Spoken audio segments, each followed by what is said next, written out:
Buongiorno e ben ritrovati con il TG Flash di New Sicilia. In apertura la morte di un 59enne a seguito di un intervento alle gambe.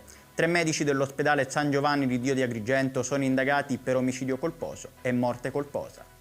Una donna tedesca è morta a causa di un malore durante un'escursione sul versante sud dell'Etna.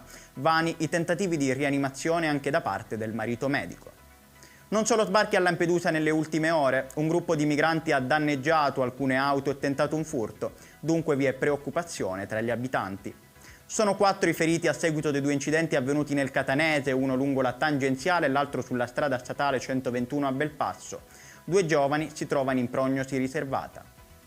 In chiusura l'iniziativa del Codacons che ha annunciato l'apertura di un comitato di assistenza alle vittime dei disagi negli aeroporti siciliani degli ultimi giorni.